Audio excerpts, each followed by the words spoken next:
మరి అలా చేయకూడదు. మీ ఇంట్లో కృతజ్ఞత కోరికలు జరిగినప్పుడు ఏమైనా రాకపోతే మీరు చాలా విచారిస్తారు, నాకు తెలుసు. మనదైతే ఒకలాగా వేరొకరిదైతే ఒకలాగా చూడకూడదు.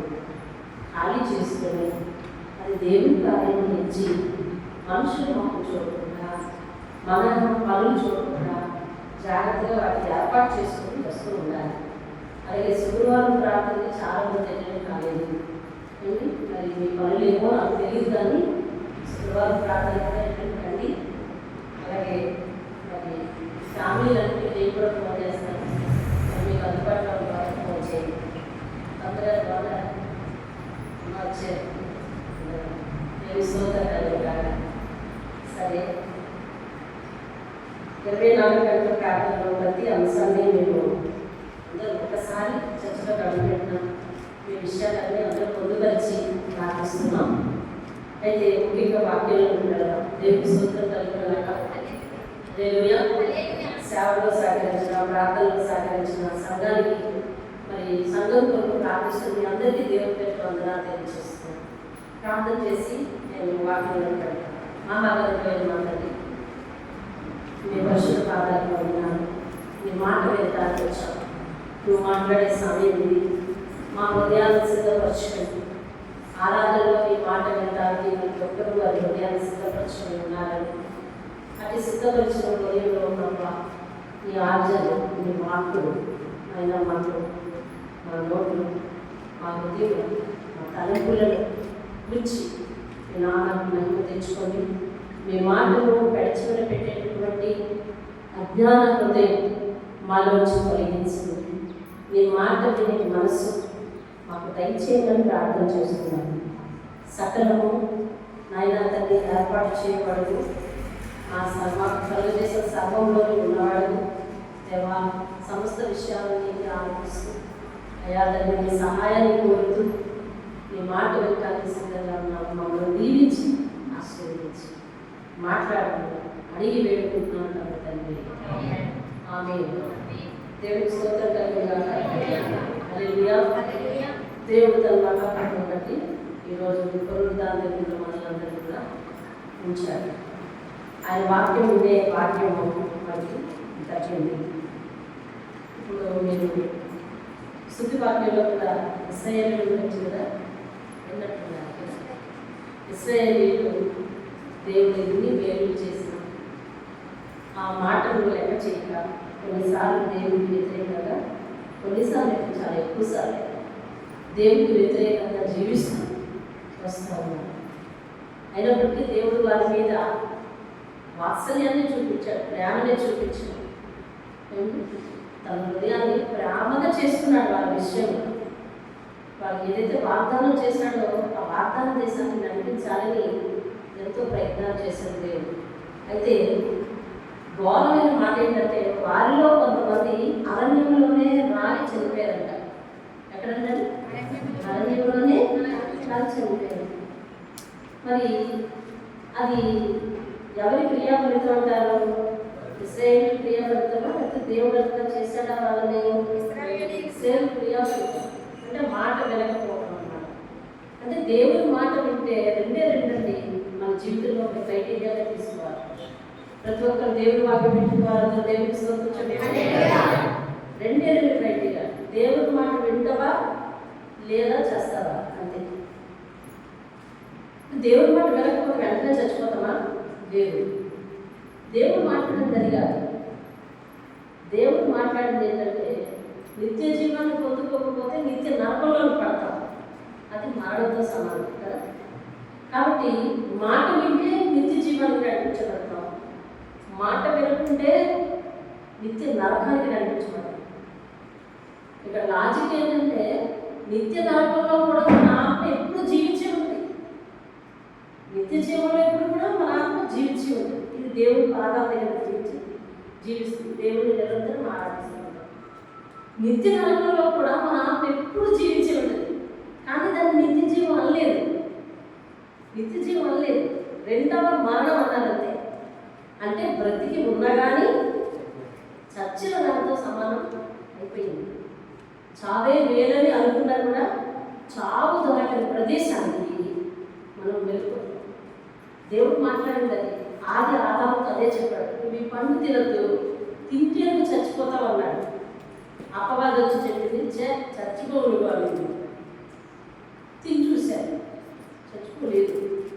అమ్మ దేవుడు ఎంత మోసం చేశాడు అనుకున్నాను. ఈ లోపల ఆయన బాగానే వచ్చాడు, అవ్వాల్సిన నష్టం జరిగిపోయింది. ఆదాము ఎక్కడున్నామనంటే, నేను ఎక్కడున్నాను, నేను చెట్టు చాటును దాక్కున్నాను. ఎందుకు చెట్టు చాటును దాక్కోవాల్సి వచ్చింది? ఎంతకాలం నువ్వు నేను కలిసే తిరిగాను కదా, చెట్టు చాటును ఎందుకు దాక్కోవాల్సి వచ్చింది అని అంటే, ఏమో బాబా పండు తిన్నామో, పండు తిన్న కాడి నుంచి మా నాన్నల కాలింది. నీకు పండించింది ఎవరు అని అంటే, అవ్వమ్మ ఎక్కడున్నామంటే, నేను అనుకున్నాను బాబు ఏదో చాటును ఉన్నాను. ఏమైంది అంటే, అల్లదేదో పండు తిన్నామా, పండు తిన్నదంటే మాకు ఇలా అయింది. నీకెవరిచ్చారమ్మా అంటారా సార్, అది ఇచ్చింది. అదేమంటుంది, నేను ఇచ్చింది కానీ తినేస్తారా అంటే. కాబట్టి ఒకరి మీద ఒకరు తోసేస్తున్నారు. ఇప్పుడు దేవుడు భూమి మీదకు మరణాన్ని రప్పించాడు. నువ్వు భూమి మీద జీవించినంత కాలం నా మాట వింటే బ్రతుకుతావు, లేకపోతే అది చాలా చేస్తాను. అప్పుడు దాకా కష్టపడిన అవసరం లేకపోయింది, కానీ ఇప్పుడు కష్టపడవలసిన అవసరం వచ్చింది. అదే ఇప్పుడు కష్టపడవలసిన అవసరం వచ్చింది. చెమట ఓడ్చి కష్టపడుతున్నారు. స్త్రీకి ప్రసవ వేదన, ఇవన్నీ కష్టాలు కొని తెచ్చుకున్నాం. కష్టమే బ్రతికున్నా కానీ మరణం లాంటి పరిస్థితి వచ్చేసింది వాళ్ళకి. ఇదంతా కేవలం దేవుడి మాట వినకపోవడం. దేవుడు రెండు ప్రశ్నలు అడుగుతాడు, మాట వింటావా లేదా చేస్తావా చెప్పి. మాట వింటావా లేదా చేస్తావా? దేవుని కృప ఎంతవరకు? చివరి వరకు, మన మరణం చివరి వరకు దేవుని కృప మనతో ఉండి ఎల్లవేళలా మనల్ని బ్రతిమాలుతూనే ఉంటుంది. దేవుని మాట మనం వినాలి. దేవుని స్తోత్రం కలిగి ఆయన మాట వినాలి. ఆయన మనకి ఎలాంటి భాగ్యం ఇచ్చాడంటే తెలుసా? ఆయన మనకి ఎలాంటి భాగ్యం ఇచ్చాడంటే తెలుసా? ఆయన ఎంత గొప్పవాడంటే తెలుసా? మరి ఇప్పటివరకు చాలా విషయాలు విన్నారు. అలాంటివే దేవుడు ఈరోజు కూడా మాట్లాడుతున్నాడు. మనకు మాట చూద్దాం, చూడండి. హెబ్రీయులకు రాసిన పత్రిక 3వ అధ్యాయం 1వ వచనం చదువుతాను, చూడండి. ఇందువలన 3వ వచనం, 3వ అధ్యాయం, ఎక్కడికి కదలద్దు, 3వ అధ్యాయంలోనే చూస్తూ ఉంటాం. ఇందువలన పరలోక సంబంధమైన పిలుపులో పాలు పొందిన పరిశుద్ధ సహోదరులారా, మనల్ని దేవుడు సంబోధిస్తున్నాడు, ఒక పేరు పెట్టి పిలిచాడు. అదే మనం ఉత్తరం రాస్తున్నప్పుడు అవతల వ్యక్తితో ఉత్తరంలోంచి మాట్లాడుతున్నాడు కదా, అలా రాసేటప్పుడు ఏమంటాము? ప్రియమైన స్నేహితుడికి, అంటే నువ్వు స్నేహితుడివే కాదు, నాకు చాలా ప్రియమైన స్నేహితుడు, డియరెస్ట్ ఫ్రెండ్ అంటారు. ఇప్పుడు దేవుడు మనల్ని సంబోధిస్తున్నాడు, ఏమని తెలుసా? పరలోక సంబంధమైన పిలుపులో పాలు పొందిన పరిశుద్ధ జనం మీరంటాడు. ప్రియమైన స్నేహితుడికి రాసినట్టు అర్థం ఏంటి? ప్రియమైన స్నేహితుడు అర్థం. ఇప్పుడు దేవుడు మనలో ఒక పేరు పెట్టి సంబోధిస్తున్నాడు. ఏమని? రాజేష్ ఏమని సంబోధిస్తున్నాడు? పరలోక సంబంధమైన పిలుపులో పాలు పొందేశారు. పొందిన అంటే పొందేశారు, ఇంకా పొందాలా? పొందిన పరిశుద్ధ సహోదరులారా అని సంబోధిస్తున్నాడు పౌలు. పౌలు దేని వల్ల రాస్తున్నాడు? ఇది పరిశుద్ధాత్మ ప్రేరేపణ వల్ల రాస్తున్నాడు. అంటే ఇప్పుడు మనతో మాట్లాడుతున్న మాట ఎవరు మాట్లాడుతున్నట్టు? పరిశుద్ధాత్మ మాట్లాడుతున్నాడు. దేవుని స్తోత్రం. పరిశుద్ధాత్మ మాట్లాడే సంగతులు నేను వింటున్నాను. పరిశుద్ధాత్మ ఎవరిది? దేవుడు. పరిశుద్ధాత్మ ఎవరి ఆత్మ? దేవుడు ఆత్మ. ఇప్పుడు దేవుడు మాట్లాడుతుంటే నువ్వు వింటున్నావు.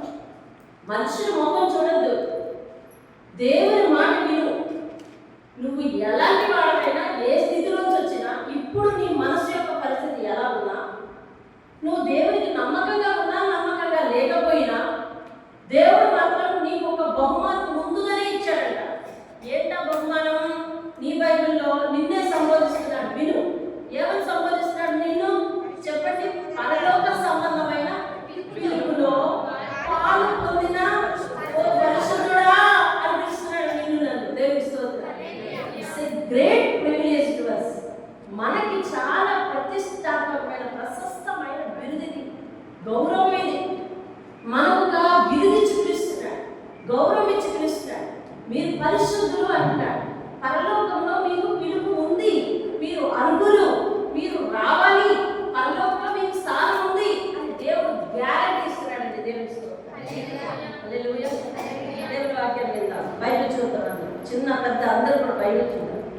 బైబిల్ చూద్దాం.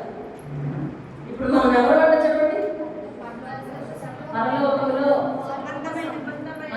ఉండేవాళ్ళు, పరలోక సభ్యులు. ఒక మాట చెప్పండి, ఎవరు? ఇప్పుడు నీ గుండె మీద చేసుకుని చెప్పు, నీలో ఉన్న భక్తి పరలోకం వెళ్ళడానికి సరిపోయిందా? సరిపోతుందా? నీ ఆన్సర్ ఏంటి? నీ భక్తి విధానం ఏంటి? అయినా దేవుడు వాటిని పట్టించుకోవట్లేదు. దేవుడు నేను ఒకటే పిలుపునిస్తున్నాడు, పరలోకంలో నీకు పిలిపించి, పరలోకంలో నీకు స్థానం ఇచ్చాడు. ఇవాళ మెంబర్ అంతా నేను, నువ్వు పరలోక సభ్యుడు, నువ్వు పరలోక సభ్యుడు. పరలోకము అనేది నా ఆస్తి. ఎవరు చెప్తున్నారు ఈ మాట? దేవుడు చెప్తున్నాడు. పరలోకం అనేది ఎవరి ఆస్తి అండి? దేవుడి ఆస్తి. మనం దేవుని పిల్లలు అన్నమాట. అయితే దేవుడితో పాటు ఏమవుతాం? వారసులు అవుతాం. దేవుని ఆస్తికి ఏమవుతాం చెప్పండి? వారసులు. దేవుని ఆస్తి ఏంటి? పరలోకం. పరలోకానికి వారసులు ఎవరవుతాం? మనం. పరలోకానికి వారసులు. ఈ మాట ఎక్కడ చెప్పాడు? రోమాపత్రిక 8వ అధ్యాయం చివరి వచనాల్లో ఉంటుంది చూడండి. రోమాపత్రిక 8వ అధ్యాయం ఒకసారి చూడండి. రోమాపత్రిక 8వ అధ్యాయం 16వ వచనం చూడండి. మనము దేవుని పిల్లలమని ఆత్మ తానే మన ఆత్మతో కూడా సాక్ష్యం ఇస్తున్నాడు. మనం పిల్లలమైతే ఎవరితో వారసులు పడుతుంది? దేవుడితో వారసులు. ఇప్పుడు పరలోకం అనే దానికి మనల్ని దేవుడు ఆహ్వానిస్తున్నాడు. ఏమని ఆహ్వానిస్తున్నాడు తెలుసా? నీ సీట్ అక్కడ గ్యారంటీ అని చెప్తాను. అంటే నీకు ఆల్రెడీ నేను స్థానాన్ని ఇచ్చాను అంటున్నాడు. పరలోకి వెళ్తావా వెళ్ళాలంటే నేను నువ్వు తెలవ పెట్టను. వెళ్ళనంటావా నీ మీద నీకే డౌట్ వస్తుంది. కానీ దేవుడు గ్యారంటీగా ఒక మాట చెప్తున్నాడు, నువ్వు పరలోకంలో ఒక సభ్యుడు. నా ఆస్తిలో ఒక సభ్యుడు నువ్వు, నా రాజ్యంలో ఒక సభ్యుడు నువ్వు, నిత్య రాజ్యంలో ఒక సభ్యుడు నువ్వు అని చెప్తున్నాడు. ఈరోజు దేవుడు మనందరికీ ఇచ్చే గ్యారంటీ చెప్పండి ఏంటో? మనము పరలోక సభ్యులం. దేవుని స్తోత్రం చెప్పండి. పరలోక సభ్యులం. పరలోకం అనేది ఒక పరిశుద్ధమైన పట్టణం, దేవుని యొక్క ఆస్తి. దేవుని పిల్లలు మాత్రమే, పరిశుద్ధులు మాత్రమే అందులో అడుగు పెట్టడానికి వీలయ్యే స్థితి. అటువంటి స్థితిని దేవుడు నీకు ఇస్తాడు. ఇచ్చేసానంటున్నాడు. ఇచ్చేసానంటున్నాడు. కాబట్టి మనము సామాన్యుల వలె ప్రవర్తించకూడదు, సామాన్యుల వలె ఆలోచించకూడదు, సామాన్యుల వలె భక్తి చేయకూడదు, సామాన్యుల వలె నోటిని ఉపయోగించకూడదు, చేతలను ఉపయోగించకూడదు. మన ఆలోచనలు, మన పనులు అన్నీ కూడా దేవునికి ఇష్టకరంగా ఉంటాయి. ఎందుకంటే అటువంటి వారినే దేవుడు తన రాజ్యంలోకి చేర్చుకున్నాడు. ఇప్పటికే ఏమంటాడు? మెంబర్షిప్ ఉంది అంటున్నాడు, సభ్యత్వం ఉంది, నువ్వు సభ్యుడిని, నువ్వు వారసుని అంటున్నాడు. కాబట్టి దేవుడు మనకిచ్చి ఆ యొక్క బహుమానాన్ని మనం ఎలా దాచుకోవాలి అంటే పవిత్రంగా దాచుకోవాలి. చెప్పండి, ఎలా దాచుకోవాలి? పవిత్రంగా దాచుకోవాలి. ఈరోజు నిన్ను నన్ను, నీ స్థితిని నా స్థితిని చూసి ఏమండి ఒక 4 రోజులు వరుసగా బైబిల్ చదివితే 5వ రోజు అలసిపోతాం. లేదా ఒక 10 నిమిషాలు గట్టిగా ప్రార్థన చేస్తే 1/2 గంటలో అలసిపోతుంది. ఏమండి అందరి స్థితి అలాగే నేను చెప్పను. దేవుడు మాట్లాడాలంటే ఖచ్చితంగా తదనుగుణమైన వ్యక్తులు ఎవరు ఉంటారు? ఏమండి తదనుగుణమైన వ్యక్తులు ఎవరు ఉంటారు? దేవుడిని మాట్లాడు కదా, మాట్లాడు. కాబట్టి ఇది దేవుడు మాట్లాడే మాట. అలా అలసిపోతున్నావా? ప్రార్థనలో కొద్దిగా ప్రార్థన చేసి అలసిపోతున్నావా? కొంచెం మాట్లాడించడానికి అలసిపోతున్నావా? లేదా వారంలో ప్రార్థనలు రావడానికి అలసిపోతున్నావా? అయితే విను, నువ్వైతే అలసిపోతున్నావు, నువ్వైతే ప్రార్థన చేయడానికి బద్దకిస్తున్నావు, నువ్వైతే వాక్యం చదవడం నిర్లక్ష్యం చేస్తున్నావు, నువ్వైతే దేవుని మందిరాన్ని నిర్లక్ష్యం చేస్తున్నావు. కానీ దేవుడు అంటున్నాడు, నేనైతే నిన్ను నెగ్లెక్ట్ చేయట్లేదు, నీకు పరలోకంలో వారసుని నీకు నేను ఎక్కడ ఇచ్చాను? స్థానం ఎక్కడ ఇచ్చాను? పరలోకంలో ఇచ్చాను. అయితే చెప్పండి, దాన్ని మనం నిలబెట్టుకోవాల్సిన అవసరం ఉందా లేదా? తండ్రి ఆస్తి నా పేరు రాసి ఇచ్చాడు, ఇప్పుడు దాన్ని నిలబెట్టుకోవాల్సిన బాధ్యత ఎవరిది? నాది. దాన్ని నిలబెట్టుకోవాల్సిన బాధ్యత ఎవరిదండి? నాది. అలాగా దేవుడు మనందరికీ చెప్పండి ఎక్కడ స్థానం ఇచ్చాడు? ఇచ్చాడు. ఇప్పుడు దాన్ని నిలబెట్టుకోవాల్సిన బాధ్యత ఎవరిది? మనది. నాది. చెప్పండి, దాన్ని నిలబెట్టుకోవాల్సిన బాధ్యత ఎవరిది? నాది. పరలోకంలో దేవుడు నాకు స్థానం ఇచ్చాడు. ఓకే, ఇచ్చేసాడనుందా? వస్తాడనుందా? నేను ఎందుకు ఇన్ని సార్లు అడుగుతున్నానంటే మీకు క్లారిటీ రావాలి. నీలో ఏ మంచి చూసి, నీలో ఏ భక్తి చూసి, నీలో ఏ సేవా తత్పరత చూసి, నీలో ఏ దయాగుణం చూసి, ఇవన్నీ కరెక్ట్గా పరలోకానికి తగిన కొలతలు ఉన్నాయా లేవా అంటే ఎంతో కొంత మైనస్ ఉన్నాను. హరీష్ ఒప్పుకుంటారా? దానికి ఒప్పుకోవాలి కదా, ఖచ్చితంగా ఒప్పుకోవాలి. ఎంతో కొంత పరలోకానికి తగిన క్వాలిటీస్ అర్హతలు ఉన్నాయా అంటే లేవని చెప్పాలి. అయితే మనలాంటి వారితో దేవుడు అంటున్నాడు, నీకు ఆల్రెడీ ఇప్పటికే నేను పరలోకంలో స్థానము ఇచ్చాను అంటాను. దేవుని స్తోత్రం. ఇప్పుడు దేవుడు ఒక లైవ్ ఎగ్జాంపుల్ చెప్పాడు. అంటే ఒక సజీవమైన ఉదాహరణ మన ఎదురుగా పెట్టి దేవుడు మనల్ని బ్రతిమాలుతున్నాడు. స్థానం ఇచ్చింది ఎవరు? మనల్ని బ్రతిమాలుతుంది ఎవరు? దేవుడే. ఏమని బ్రతిమాలుతున్నాడు చూడండి, 8వ వచనం. హెబ్రీయులకు రాసిన పత్రిక 3వ అధ్యాయం 2వ వచనం. నేడు మీరు ఆయన వాక్యమును విని ఎడల అరణ్యములో శోధన దినమందు కోపము పుట్టించినప్పటి వలె మీ హృదయములను కఠినపరచుకోకండి. ఏం చెప్తున్నాడు దేవుడు? హృదయాలను కఠినపరచుకోకండి. పాపం పుట్టించినప్పటి వలె మీ హృదయాలను కఠినపరచుకోకండి. మీరు ఆయన వాక్యం ఎప్పుడైతే వింటున్నారో అప్పుడే లోబడండి. దేవుని వాక్యం వింటున్నారా? దేవుని శబ్దం వింటున్నారా? మీరు లోబడండి. నువ్వు ఎవరి గురించి చెప్తున్నాడు? 9వ వచనం చదువు. 40 సంవత్సరములు నా కార్యములను చూసి మీ పితరులు, అంటే మన ఫోర్ ఫాదర్స్ ఎవరండి? ఇశ్రాయేలీయులు ఏం చేశారంటే తెలుసా?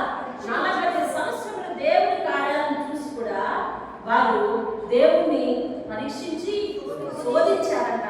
అందుకని దేవుడు ఆ తరం వారి వల్ల దేవుడికి ఏం పుట్టిందంట తెలుసా? విసుగు పుట్టిందట.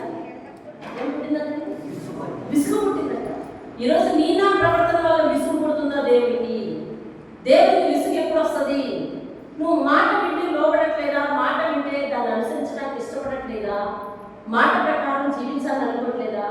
నీ ఇష్టమైనట్టే నడవాలనుకుంటున్నావా? నీ గుణగణాలనే ప్రాధాన్యత తెచ్చుకుంటున్నావా? నీ ఇష్టానికి ప్రాధాన్యత తెచ్చుకుంటున్నావా? వాక్యం చెప్పినట్టుగా నడవాలని అనుకుంటున్నావా? అయితే అలా అనుకుంటే దేవుడికి పాపం పుట్టించేవాడికి విసుగు పుట్టించేవాడు. నీ ఇష్ట ప్రకారం నడవాలనుకుంటున్నావా?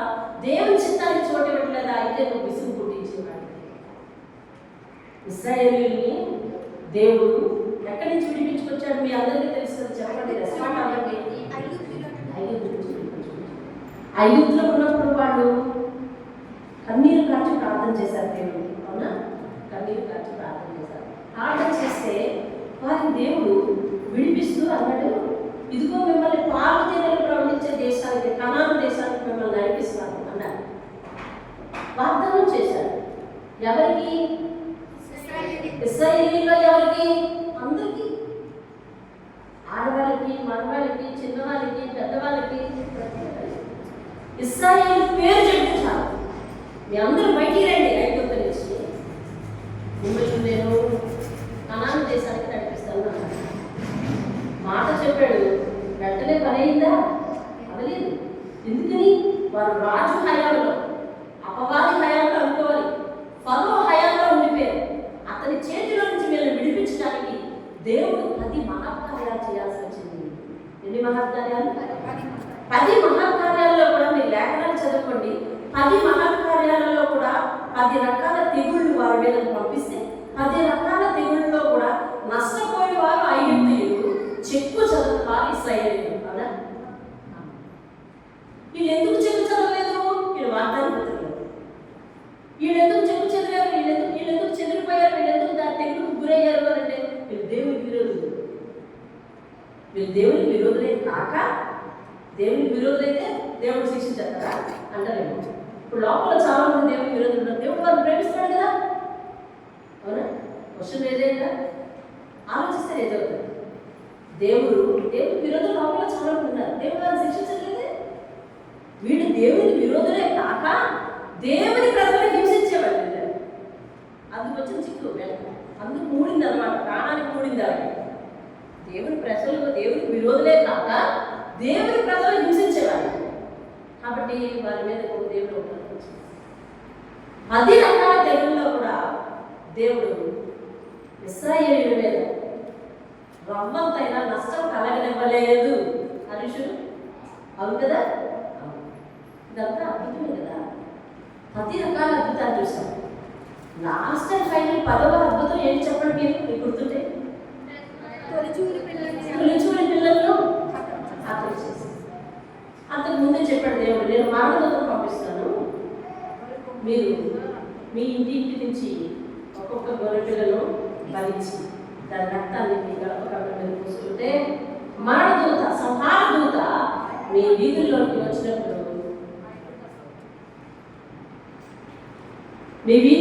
వచ్చినప్పుడు అది మీ గుమ్మం మీద రక్తపు మార్గం చూసి దాటిపోతుంది. మరుసటి రోజు అలాగే వచ్చింది. ఐగుప్తీయులు ఇశ్రాయేలీయులు కలిసి ఉన్నాయి. ఇశ్రాయేలీయులు అందరిది ఒక వీధి, ఐగుప్తీయులందరిది ఒక వీధి కాదు. వాళ్ళు ఇల్లు కలిసి ఉన్నాయి. ఒక ఇంటిలో 7 వినిపిస్తుంది, ఒక ఇల్లేమో సైలెంట్గా ఉంది. ఒక ఇంట్లో 7 వినిపిస్తుంది, ఒక ఇంట్లో సైలెంట్గా ఉంది. ఏమన్నా ఆ ఇల్లు కలిసి ఉన్నాయని మీకు ఎలా తెలుసు? పరిశుద్ధాత్మ చెప్తున్నాడు. ఎలా తెలుసా? గడపల మీద రక్తం మనకు ఎందుకు పూసుకోమన్నాడు? వీళ్ళందరిది ఇదే బాగుంటుంది, ఇశ్రాయేలు మీద ఇదే బాగుంటుంది, ఐగుప్తు మీద అయితే దేవుడు క్లారిటీ లేదా? ఉందా లేదా చెప్పండి? ఉంది. కానీ అందరింట్లో కలిసి ఉన్నాయి. అందుకని ఏ గడప మీద అయితే రక్తం మనకుందో ఆ గడపని సంహార దూత వదిలేస్తుంది. ఒక ఇంటిలో 7 వినిపిస్తుంది, ఒక ఇంట్లో సైలెంట్ ఉంది. ఒక ఇంటిలో 7 వినిపిస్తుంది, ఒక ఇంట్లో సైలెంట్ ఉంది. ఫరోతో సహా పశువుతో సహా టాప్ టు బాటమ్ ప్రతి ఒక్కరు కూడా వారి తొలిచూరును పోగొట్టుకున్నారు. కానీ ఇశ్రాయేలీయుల సంతానం చెప్పుచారు. ఇదో పెద్ద అద్భుతమైన కాదా? అద్భుతమే. వీరిని అరణ్యంలోకి తీసుకొచ్చాడు. ఈ 10వ అద్భుతమైన అడ్డంగా సముద్రం వచ్చింది. ఇది మీకు అందరికీ తెలుసు. కానీ ఎందుకు ఈరోజు జ్ఞాపకం చేస్తున్నాడు దేవుడు? తెలిసిన వాక్యమే అనిపిస్తుందా? దేవుడు అందులో నుంచి మళ్ళా మాట్లాడతాడు. ఒకసారి తెలిసిన వాక్యం మరొకసారి వెళ్ళక్కర్లేకపోతే బైబిల్ ఎప్పటికప్పుడు అప్డేటెడ్ వెర్షన్ వచ్చిందా? ఎప్పుడైనా అప్డేటెడ్ వెర్షన్ లేదు. ఎప్పటికప్పుడు వాటిలో నుంచి మనం నేర్చుకోవాల్సిన ఆత్మీయ పాఠాలు ఎప్పుడు మిగిలే ఉంటాయి. ఇంకా మిగిలే ఉంటాయి. నువ్వెంత నేర్చుకున్నా ఇంకా మిగిలే ఉంటాయి. దేవుని స్తోత్రం. రైట్. సముద్రం దగ్గరకు వచ్చి సముద్ర పాఠం వచ్చేసింది. ఇంకా అక్కడ జరిగింది మీకు తెలుసు. దేవుడు మోషేని సముద్రాన్ని పట్టమన్నాడు, పాయలుగా విడిపోయింది, వాళ్ళు వెళ్ళిపోయారు. ఇది అద్భుతమైన కాదా? ఇది పెద్ద అద్భుతం అనుకుంటే తెగులు మీద తెగులు, తెగులు మీద తెగులు దేవుడు రక్షిస్తూ వస్తున్నాడు. ఒక అద్భుతం, పెద్ద అద్భుతం అనుకున్నాడు. ఒకదాన్ని మించి అద్భుతం, సత్యం, ఒకదాన్ని మించి అద్భుతం, ఒకదాన్ని మించి అద్భుతం, ఒకదాన్ని మించి అద్భుతం జరుగుతూ ఉంటే అనుకున్నారు, మా దేవుడు ఎంత అద్భుతాలు చేస్తున్నాడు, మనల్ని రక్షిస్తున్నాడు అనుకున్నారు. అయిపోయింది. ఆఖరిగా సంతానం పోగొట్టుకుంటామేమో అనుకున్నారు. పోగొట్టుకోలేదు ఎవరు కూడా ఇశ్రాయేలీయులు. అది దేవుడు మేలు అనుకున్నారు. అద్భుతం అమ్మా, ఇది ఇంకా అద్భుతం అంటున్నారు. తెలిసిన మనం ముయ్యబట్టలేదు. మా దేవుడు అంటనే ఉన్నారు. ఈ రోజు సముద్రం అడ్డు వచ్చేసింది. దేవుడు ఆ సముద్రాన్ని చీల్చమన్నాడు, కథతో కొట్టమన్నాడు, చీలిపోయింది. దేవుడి స్తోత్రం. ఇశ్రాయేలీయులు అందులో వచ్చి నడిచారు. అబ్బా అద్భుతం అన్నారు. మళ్ళీ అందులో వచ్చి నడిచిపోయి నడిచిపోయిన తర్వాత ఇశ్రాయేలీయులు వచ్చేస్తా ఉంటే దేవుని మేఘం ఏం చేసింది? దేవుని మేఘం ఏం చేసింది? ఎంత ముందు వరకు అరణ్యంలో ఇంతకాలం వారు నడిచినంతసేపు వారికి ఎండ తగలకుండా పైనుండి మేఘ స్తంభమై, రాత్రి పూట వారికి వెలిగివ్వటానికి అగ్ని స్తంభమై ఉన్న మేఘము వారి తలల మీదే ఇంతకాలం ఉంటూ వస్తున్న మేఘము శత్రువులు ఎప్పుడైతే వారిని వెంటాడుతున్నారో శత్రువులకి వారికి మధ్యలో వచ్చేసింది.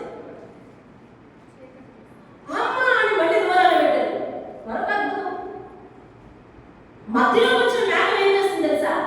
వీరికి వెలుతురు ఇవ్వడానికి ఏమో అగ్ని స్తంభంగా ఉంది, వారికి చీకటి కలగ చేయడానికి నల్లటి మేఘం అయిపోయిందండి. ఒకే మేఘ స్తంభం.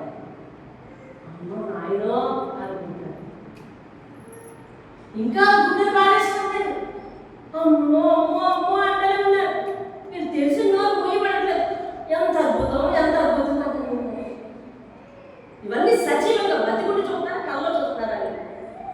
బ్రతికుండి చూస్తారా, కళ్ళలో చూస్తారా? బ్రతికుండి చూస్తున్నారు. అయిపోయింది, వాళ్ళు దాటిపోయారు, దగ్గరికి వచ్చేస్తున్నారు. దేవుడు సరిగ్గా వాళ్ళ సముద్రం మధ్యలోకి రానిచ్చాడు. సముద్రాన్ని చూసేసాడు. ఐగుప్తు పీడ వాళ్ళకి లేకుండా చేశాడు. అవునా? అది అద్భుతాల మీద అద్భుతాలు చూసుకుంటూ వెళ్ళింది. కొద్ది రోజులు పోయిన తర్వాత వీళ్ళకి ఆహారం ఎలాగంటే దేవుడు ఏం చేశాడు, ఆకాశం నుంచి మన్నాను వండుకోవాల్సిన అవసరం లేదు, పనికి వెళ్ళాల్సిన అవసరం లేదు. అబ్బా మనకి ఇలాంటి ఆపేస్తే అంత బాగుంది. ఈ కాలంలో మీరు పనికి వెళ్ళక్కర్లేదు, శ్యామ బాగుంది కదా, పనికి వెళ్ళక్కర్లేదు, నీకే కదా, నాకు ఇంకా బాగుంటుంది. పనికి వెళ్ళక్కర్లేదు, వండుకోక్కర్లేదు, ఏమంటే బట్టలు ఉతుక్కోక్కర్లేదు. బట్టలు ఉతుక్కున్నారు ఎక్కడైనా? ఓ రేవు దగ్గర ఆపాడు దేవుడు, బట్టలు ఉతుక్కున్నారు ఎక్కడైనా ఉందండి? బట్టలు ఉతుక్కోక్కర్లేదు. కొత్త వస్తువు కొనుక్కోక్కర్లేకపోయిందంట. వాళ్ళు చెప్పులు కొనుక్కోలేదంట. 40 సంవత్సరాలు వాళ్ళ కాలు బాయలేదంట, చెప్పు అరగలేదంట. అలా రాశాడు స్పష్టంగా దేవుడు. ఇన్ని మేలు చేస్తే కొంతకాలం తర్వాత మనకు ఆ జీవితం మీద బహుమతి అంటే వెగట వచ్చింది. సంథింగ్ వెరైటీ అన్నారు. ఎంతో కొంత కొత్తదనం ఉండాలన్నారు. ఆత్మీయతలో కొత్తదనం ఏంటి? దేవుని వెనకాల దేవుని స్థుతిస్తూ సాగేదానికి. ఈరోజు చర్చిలు ఎందుకు పాడైపోతున్నాయి తెలుసా? కొత్తదనం. కొత్తదనం కోరుకుంటున్నారు చర్చిలు కూడా. వ్యక్తులు, విశ్వాసులు ఎందుకు పాడైపోతున్నారో తెలుసా? భక్తిలో కొత్తదనం, వెరైటీలు. ఏమండి, గత సంవత్సరం ఏం పండుగ చేసామో దానికంటే అద్భుతంగా ఇప్పుడు పండుగ చేయాలంటే దీని రూపం మారిపోతుందండి. ఆత్మీయత కోల్పోతున్నాం, కొత్తదనాన్ని కోరుకుంటున్నారు.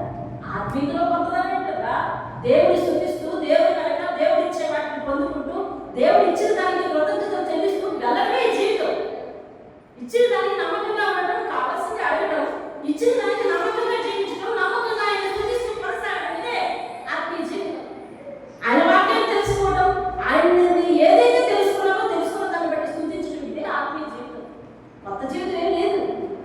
కొత్తదనం కోరుతున్నారు, కొత్త వెరైటీ కావాలంటున్నారు, కొత్త తిండి కావాలంటున్నారు, ఏమండి కొత్తవి కావాలంటున్నారు అని దేవుడు విసిగించారు. అలా విసిగించడం వల్ల దేవుడికి ఏమొచ్చిందంట? మీద చెప్పాలి, మీరు ఏమొచ్చిందంట? విసుగు పుట్టిందంట. 11వ వచనం చూడండి. గనుక నేను కోపముతో నేను ప్రమాణం చేశాను కదా, వాళ్ళు కణాల్లో ప్రవేశిస్తారు, విశ్రాంతిలో ప్రవేశిస్తారని, ప్రవేశించను అని చెప్పేశాను అని దేవుడు మాట్లాడుతున్నాడు. దేవుడు మాట్లాడుతున్నాడు. ఎక్కడ ప్రవేశిస్తారని చెప్పాడంట? కణాల్లో ప్రవేశిస్తారని చెప్పిన వాడు ఇప్పుడు ఏమో చెప్పాడంట? కోపం వచ్చి దేవుడు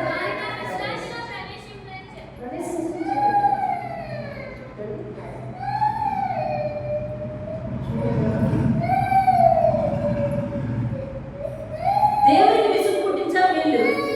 దేవునికి కోపం వచ్చింది, మీరు విశ్రాంతిలో ప్రవేశించరు అని చెప్పారు. కాబట్టి వాళ్ళు ఏమయ్యారు తెలిసిన? 17వ వచనం చూడండి.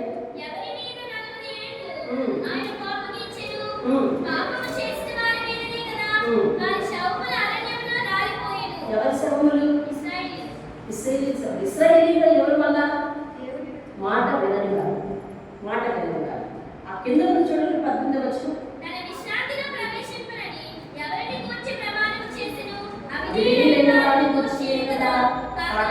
అవిశ్వాసం చేతనే వారు ప్రవేశించారు. వారిలో ఏమేమి చోటు చేసుకున్నాయంటే అవిధేయత, అవిశ్వాసం, తిరుగుబాటు, కొత్త కోరికలు, తిరుగుబాటు, వారి ఇష్ట ప్రకారం జీవించాలనే హృదయం, దేవుడి మాట వినకూడనటువంటి దుష్ట హృదయం, దేవునికి విసుగు పుట్టించే తత్వం అంటే తిరుగుబాటు, అవిధేయత, అవిశ్వాసం, ఇవన్నీ చోటు చేసుకున్నాయి. వాళ్ళు కనాను చేరలేదు. ఎక్కడ ఉండిపోయారు? అరణ్యంలోనే చనిపోయారు అని చెప్పారు. ఇదంతా ఈ ఉదాహరణ, ఈ లైఫ్ ఎగ్జాంపుల్ అంతా ఎందుకు చెప్తున్నాడో తెలుసా? మన కోసమే. ఎందుకని? మనకు ముందు ఏమని సంబోధించాడు ఆయన? పరలోకానికి మీరు చేరడానికి అర్హులు, మీకు పరలోకంలో నేను ఒక స్థానాన్ని ఏర్పాటు చేసి ఉంచాను. పంపించాను. ఇశ్రాయేలీయులు నా మాట వినక అవిశ్వాసం వచ్చి, అవిధేయత వచ్చి వారు పరమకాయాన్ని చేరలేకపోయారు, మధ్యలో రాలిపోయారు. అలాగే మీరు పరలోకం చేరకుండా మధ్యలో ఆగిపోవద్దు అని మనల్ని హెచ్చరిస్తున్నారు. ఇది అర్థమైన వారు దేవుడు చేయించండి. మనకి పరలోకానికి ఇప్పుడు చూడండి, ఇశ్రాయేలీయులు వర్సెస్ మనం. ఇశ్రాయేలీయులు ఇటువైపు ఊహించండి, మనల్ని ఇటువైపు ఊహించండి. మనకి పరలోకంలో స్థానం ఇచ్చారన్నట్టు దేవుడు, వాళ్ళకి కణాలలో స్థానం ఇచ్చారన్నట్టు దేవుడు. అర్థమవుతుందండి? మనకి పరలోకంలో స్థానం ఉందంటున్నాడు, వాళ్ళకి కణాలలో సీట్ ఉందంటున్నాడు. మన జీవితంలో అడిగిన ప్రతిసారి ఒక్కొక్క అద్భుతం చేస్తున్నాడా లేదా? అద్భుతం చేస్తున్నాడు.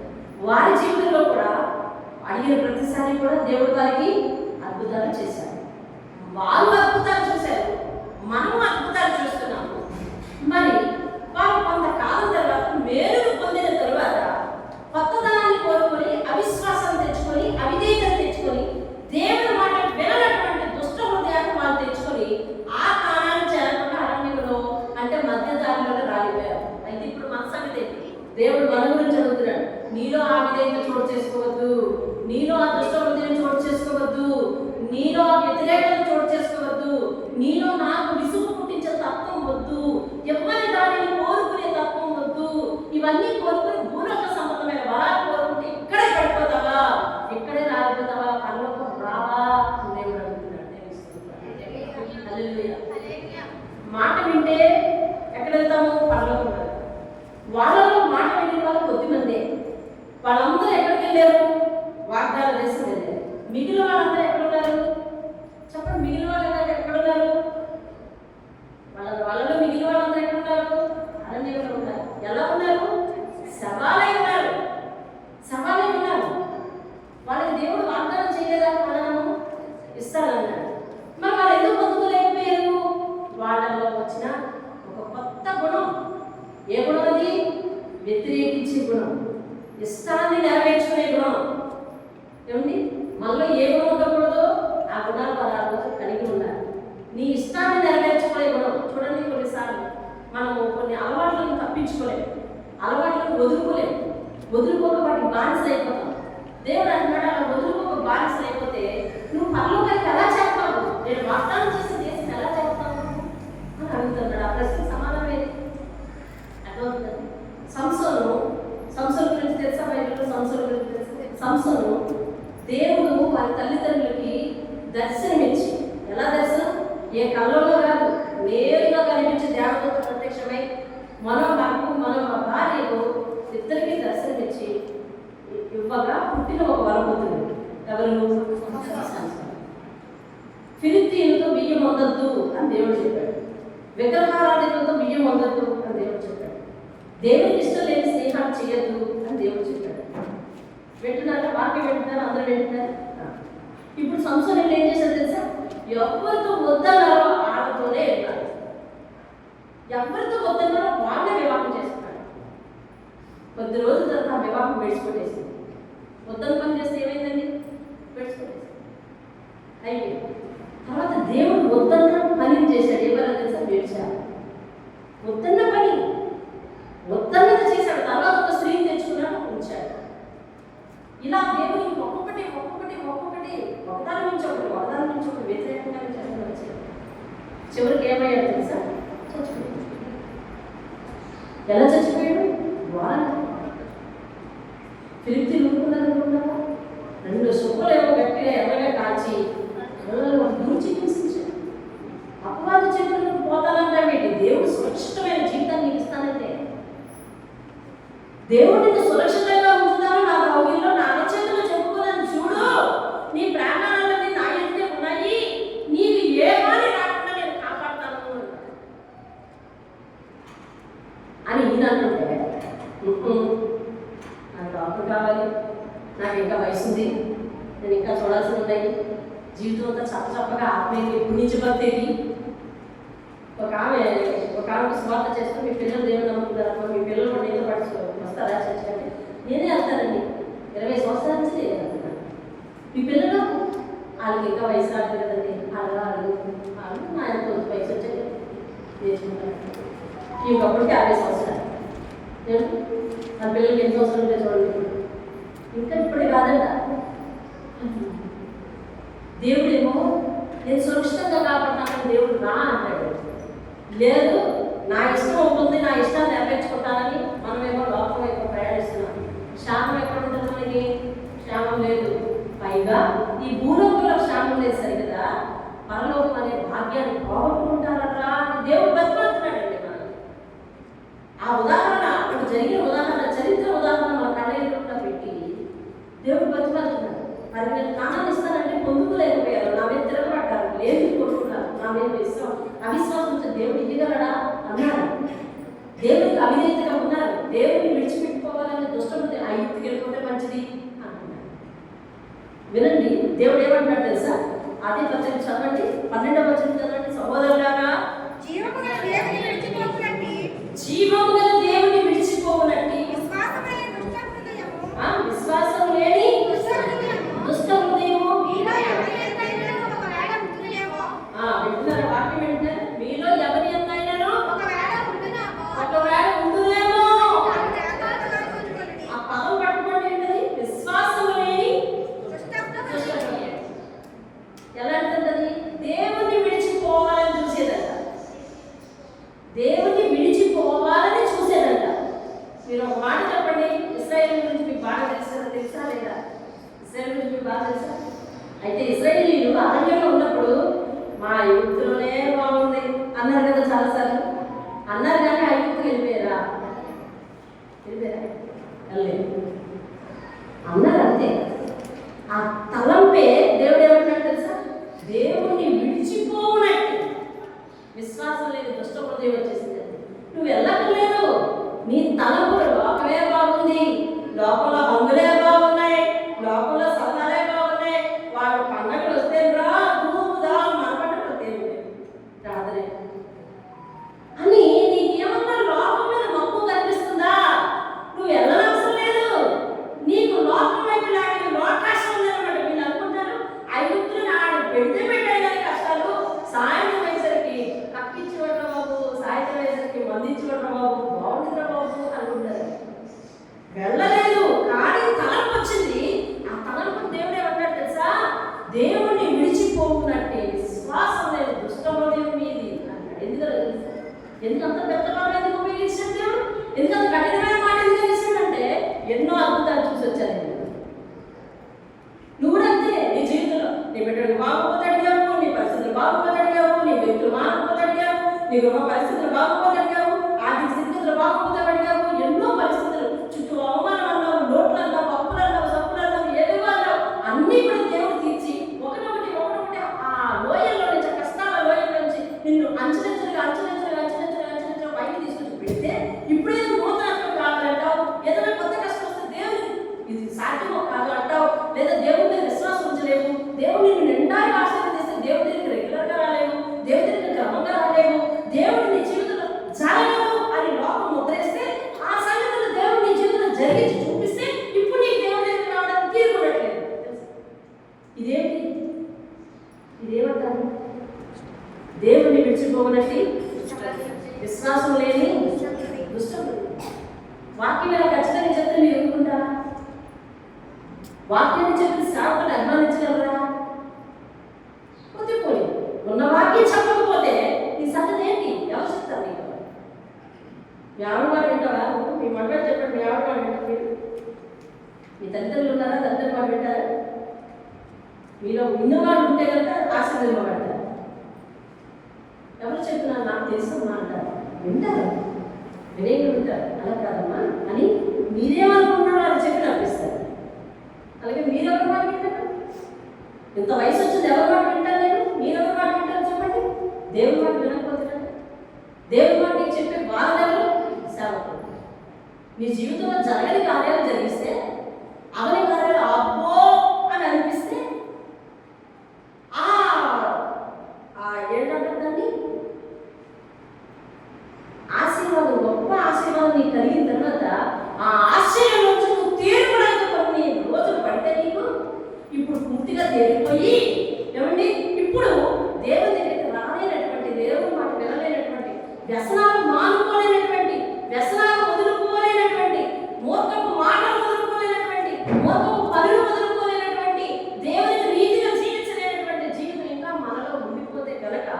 నీ ప్రత్యేకంగా పాపం చేయక్కర్లేదు. అది ఏమంటాడంటే దేవుడిని విడిచిపోకున్నట్టు చూస్తాడు. మీలో ఎవరిలోనైనా వస్తుందండి, వచ్చేసిందని దేవుడు ఎందయ్యలేదు. దేవుడు నిందైపోతే నేను అక్కడ నిందయ్యను లేదు, నేను నిందలేనే కాదు, ఆయన మాట చెప్పడానికి లేదు. అలాంటి హృదయం వస్తుందేమో, జాగ్రత్త చూసుకోండి అన్నాడు. ఆ మాట అన్నాడు లేదు, చదవండి ఒకసారి. ఒకవేళ ఉండునేమో, దేవుడు నీకు నిందించట్లేదమ్మా, నేను చేసిన మేలు మర్చిపోయావు, నీలో ఆ హృదయం వచ్చేసింది, దుష్ట హృదయం ఉంది నీలో అనలేదు. ఒకవేళ ఉందేమో జాగ్రత్తగా చూసుకోండి. అలా చూసుకోకపోతే మనం దేన్ని పోగొట్టుకుంటాం అంటండి? పరలోకాన్ని పోగొట్టుకుంటాం. ఎందుకని పోగొట్టుకుంటాం అంటున్నాం? పొందుకున్నాం కాబట్టి. పొందుకున్నామా లేదా ఎవరు చెప్పారు? వాక్యం చెప్పారు. వాక్యాన్ని నువ్వు నమ్మవా? ఈరోజు నుంచి నువ్వు పరలోకానికి వారసుడు కాదంటే ఏం చెప్పాలి? ఈ రోజు నుంచి మనం దేవుని రాజ్యానికి వారసుడు కదా చెప్పండి. దేవుని వాక్యానికి వారసుడే కదా. దానికి తగినట్టు నడుచుకోమంటాడు. ఏం చేసి నీకు ఆల్రెడీ నేను మెంబర్షిప్ ఇచ్చేసాను, దాన్ని తగినట్టు నడుచుకో. తప్పిపోవద్దు. వాళ్ళు తప్పిపోయారు, వారు నన్ను శోధించారు, వారు నాకు పాపం పుట్టించారు. 40 సంవత్సరాలు నేను చేసిన మేలు చూశారు, నన్ను పరీక్షించారు, పరిశోధించారు, విసుగు పుట్టించారు. హృదయంలో ఆలోచనలు తప్పిపోయారు. నా మార్గాలు వారు తెలుసుకోలేదు. వారు అవిధేయులుగా ఉండిపోయారు, అవిశ్వాసులుగా ఉండిపోయారు. కాబట్టి ఫలితం ఏం జరిగిందంటే అరణ్యంలో రాజు వింటావా చేస్తావా అంతే. సంసోనికి చెప్పాడు దేవుడు, చెప్పాడు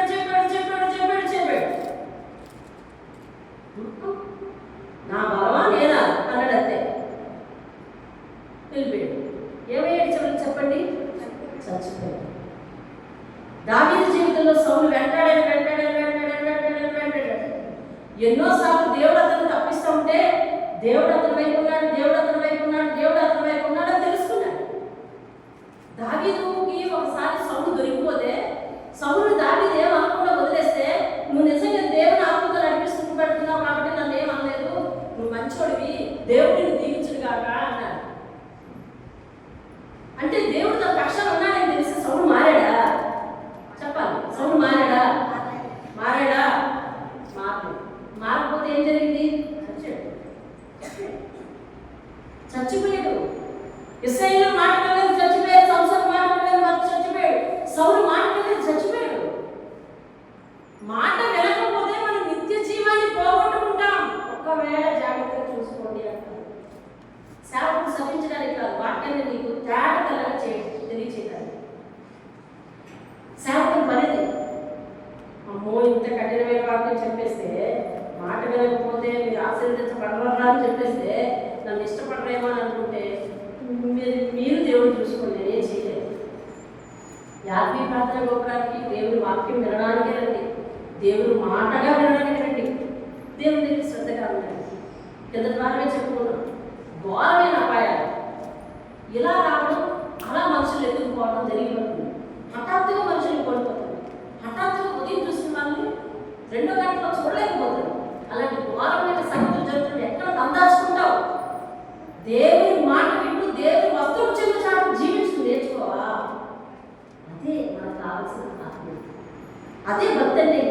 ఇంకా ఈ భక్తులు ఎంటర్టైన్మెంట్ ఉండవు, అందుకే ఇక్కడ వాక్యలో కూడా జోకులు ఉండవు. ఎంటర్టైన్మెంట్ లేదు. భక్తిలో ఎంటర్టైన్మెంట్ ఏంటి? భక్తిలో ఎంటర్టైన్మెంట్ ఉండవు. దేవుడి మాట ఉన్నట్టు విను, నీ బైబిల్ అలాగే ఉందో లేదో చూసుకో. అలాగే ఉంది.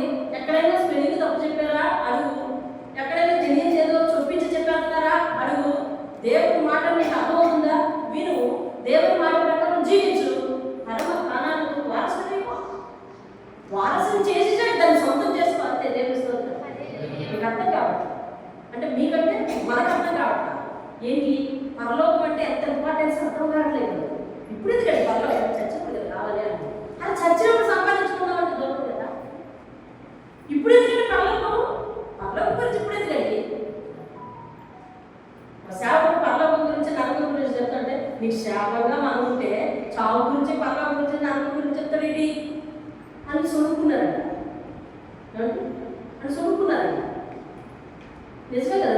మనం ఉంటే పరలోకం గురించి నరకం గురించి చావు తర్వాత జరిగేది ఎందుకండి?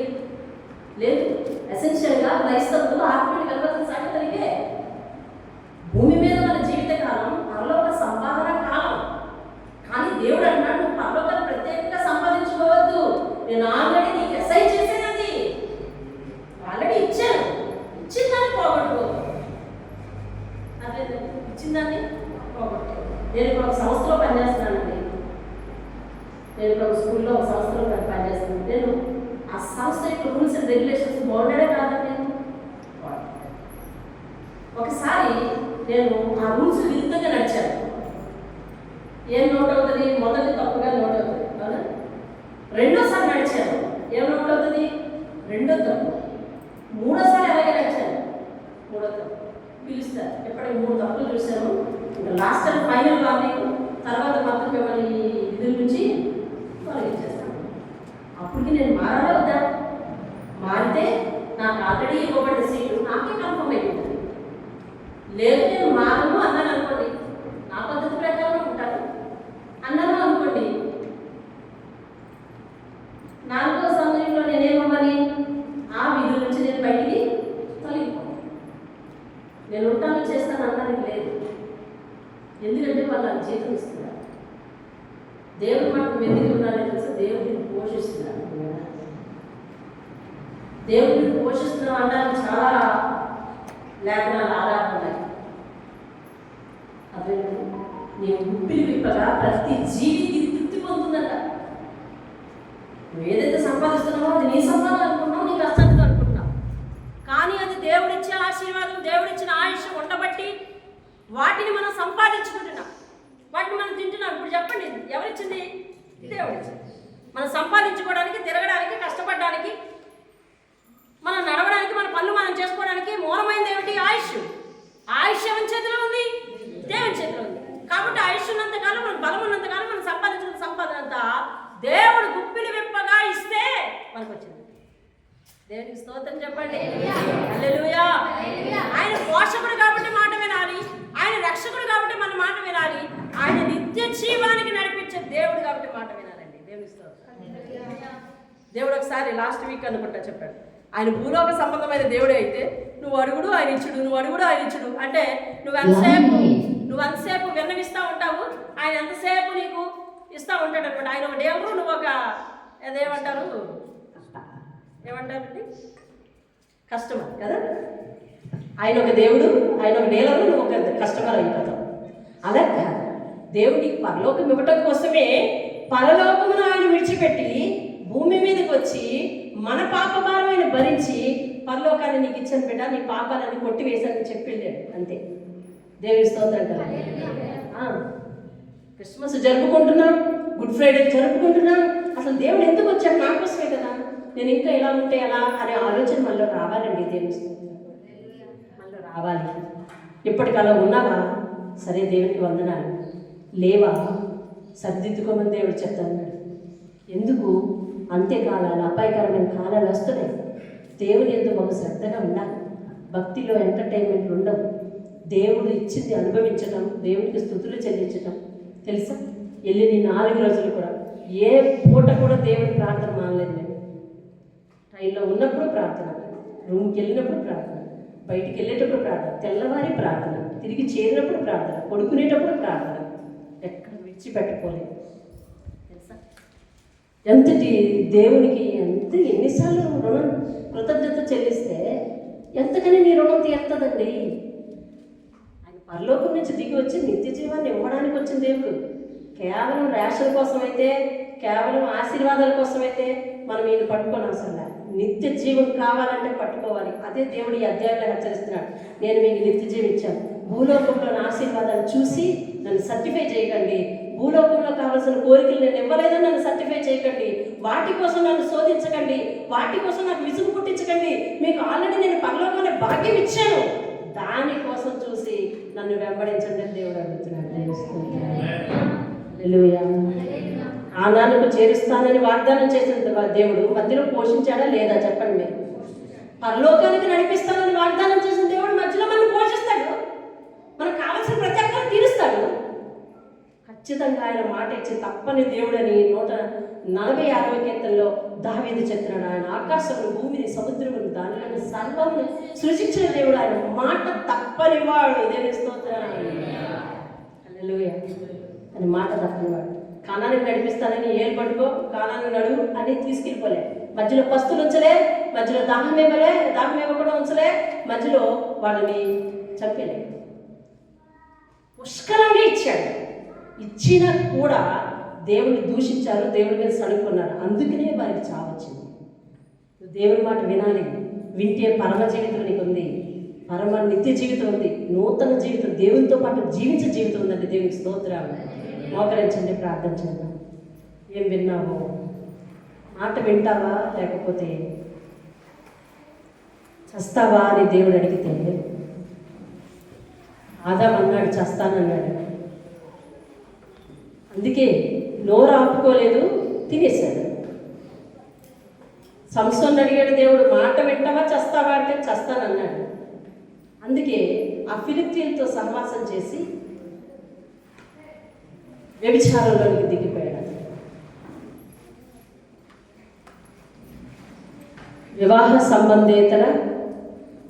వివాహేతర సంబంధం వ్యభిచారం, అందులోనికి దిగిపోయాడు. చివరికి ఏమైంది? చచ్చిపోయాడు. ఇశ్రాయేలీయులు మాట వినలేదు. చివరికి ఏమైంది? అరణ్యంలో ఉండిపోయారు. నువ్వు అలా అవడం దేవునికి ఇష్టం లేదు. అందుకనే హెచ్చరికగా అసలు నీకు ఎలాంటి ప్రివిలేజ్ ఇచ్చాడో దేవుడు తెలియజేస్తున్నాడు.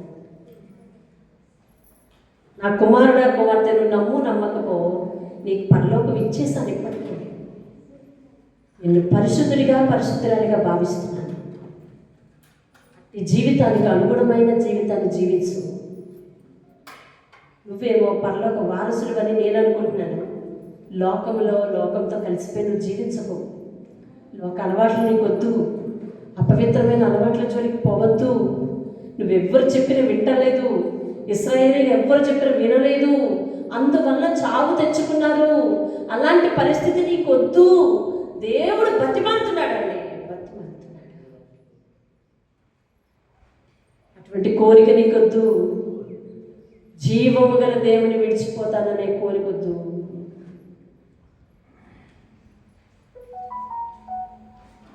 వీళ్ళారా, మీరు విన్నారు వాక్యాన్ని. మిమ్మల్ని మీరు తక్కువ అంచనా వేసుకోవద్దు. పరలోకంలో మీకు చోటు ఉందండి. పరమదేవుడు మన కొరకు ఈ లోకానికి వచ్చి ఆయన రక్తమును ఒప్పుకున్నందుకు మన పాపాలన్నింటినీ నివృత్తి చేసి పరలోకం అనే భాగ్యం ఇచ్చేశాడు. ఇచ్చిన దాన్ని పోగొట్టుకునే అవిధేయ జీవితంలోనే నువ్వు ఉండద్దు. ఇచ్చిన దాన్ని పోగొట్టుకో. ఈరోజు చాలా చోట్ల వింటాము, పరలోకాన్ని సంపాదించుకోమంటున్నారు. దేవుడు అంటున్నాడు, నేను ఇచ్చేసానయ్యా, దాన్ని నిలబెట్టుకోమంటున్నాడు. ఏది నిజం? వాక్యం నిజం. పరలోకం నీకు ఇచ్చాడు, దాన్ని కాపాడుకో. పరలోకం నీకు ఇచ్చాడు, దాన్ని నిలబెట్టుకో. పరలోకం నీకు ఇచ్చాడు, ఆయన దగ్గర విధేయతగా ఉండు. పరలోకం నీకు ఇచ్చాడు, పరిశుద్ధంగా ఉండు. పరలోకం నీకు ఇచ్చాడు, ఆయన పాదాల దగ్గర సాగిపోయాడు. ప్రార్థిస్తున్నాను. మహోగరుడ, మహోన్నతుడా, సర్వశక్తిమంతుడ, విన్న వాక్యము పరలోక భాగ్యం ఇచ్చావంటున్నాను ఆయన. మా గుణగణాలు ఏమంతా అర్హత కలిగినవి కాకపోయినప్పటికీ అల్పులమైన మమ్మల్ని మా మీద నీ కృప చూపించి, అయ్యా తండ్రి, ఓడిపోయినటువంటి ప్రేమని రాత్రి మాట్లాడావు. అటువంటి ఓడిపోని ప్రేమ చూపించి మాకు నిత్య జీవాన్ని ఇచ్చావు. ఇప్పటికే నిత్య నరకాన్ని కూడా తప్పించుకున్నామన్న గ్యారెంటీని మాకు కలుగజేశాం. ఈ భాగ్యాన్ని పోగొట్టుకోవద్దు అని మీరు చెప్పిన అనేక సంగతులు మేము జాగ్రత్తగా విని వాటిని మా హృదయమంత లక్ష్యం ఉంచుకొని వాటిని పాటించి అనుసరించడం సహాయం చేయండి. ఎట్టి పరిస్థితుల్లో నీ వాక్యాన్ని మించి మీరి ఏ విధమైన దోషం చేయక, నీ కోపానికి, నీ విసుగుకు, అయ్యా నీకు విసుగు పుట్టించే విధంగా అవిధేయంగా మేము ఉండకుండా కాచి కాపాడినాడు. ఈ మాటలన్నీ ప్రతి ఒక్కరి హృదయంలో ఫలించడానికి సహాయం చేయాలి. దుష్టుని ఎత్తుకొని పోకుండా, దుష్టుని ఆలోచనలకు, దుష్టుని తలంపులకు వారి చోటు ఇవ్వకుండా వారి హృదయంలో నీకే పెద్దపీట వేయడానికి సహాయం చేయాలి. నిత్య జీవానికి నడిపించిన దేవుణ్ణి ఆయన తండ్రి చెయ్యి పట్టుకొని నడిచే చక్కని మంచి ప్రవర్తన వారికి దయచేయమని యేసు నామములో అడిగి వేడుకుంటున్నాం పరమ తండ్రి. ఆమేన్. సాక్ష్యాలు చెప్పడానికి రండి త్వరగా.